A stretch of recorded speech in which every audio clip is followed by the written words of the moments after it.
અહેમદાબાદ મિત્ર ન્યૂઝમાં આપનું સ્વાગત છે। 25 મે 2024ને શનિવારની ઢળતી સાંજે રાજકોટના કાલાવડ રોડ પર આવેલા ટીઆરપી ગેમ ઝોનમાં ભીષણ આગ લાગી હતી। આ આગમાં 27 લોકો જીવતા ભૂંજાઈ ગયા। આ ગેમ ઝોન પાસે ફાયર એનઓસી જ નહોતું। હાઈકોર્ટની ઝાટકણી બાદ રાજ્ય સરકારે ગાઈડલાઈન તો જાહેર કરી, પણ હજુ સુધી સ્વજન ગુમાવનારા પરિવારોને ન્યાય નથી મળ્યો।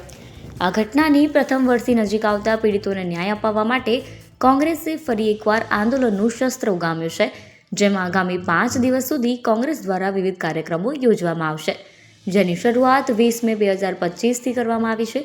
આજે શહેર કોંગ્રેસ સમિતિ દ્વારા ત્રિકોણબાગ ખાતે ભાજપ હાય હાય સહિતના નારા સાથે ઉગ્ર વિરોધ પ્રદર્શન કરવામાં આવ્યું હતું। ત્રિકોણબાગથી મનપા કચેરી સુધીની રેલી શરૂ થતાની સાથે જ પોલીસ દ્વારા કોંગ્રેસના તમામ કાર્યકર્તાની અટકાયત કરી લેવામાં આવી હતી। કોંગ્રેસ દ્વારા મ્યુનિસિપલ કમિશનરનો ઘેરાવ કરવાનું આયોજન કરાયું હતું, જેને લઈને સાવચેતીના ભાગરૂપે મનપા કચેરીએ પોલીસ બંદોબસ્ત ગોઠવી દેવામાં આવ્યો।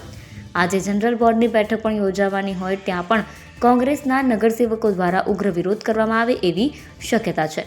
કોંગ્રેસ દ્વારા જાહેર કરવામાં આવેલા 6 દિવસના જુદા જુદા કાર્યક્રમોની વાત કરીએ તો આજે ત્રિકોણબાગથી મ્યુનિસિપલ કમિશનર કચેરી સુધી રેલી યોજાવાની હતી, પરંતુ તમામની અટકાયત કરી લેવામાં આવી। આવતીકાલે એટલે કે 21 મે બુધવારે સવારે પોલીસ કમિશનરને રૂબરૂ મળીને સમગ્ર ઘટનાની ગંભીરતાથી રજૂઆત કરવામાં આવશે। ત્યારબાદ બપોરના સમયે શહેરના વિવિધ વિસ્તારોમાં ન્યાય સંકલ્પ રથનું પ્રસ્થાન કરાવવામાં આવશે। આ રથ દ્વારા લોકોમાં જાગૃતિ ફેલાવવામાં આવશે અને પીડિતો માટે ન્યાયની માંગણીને વધુ મજબૂત બનાવવામાં આવશે।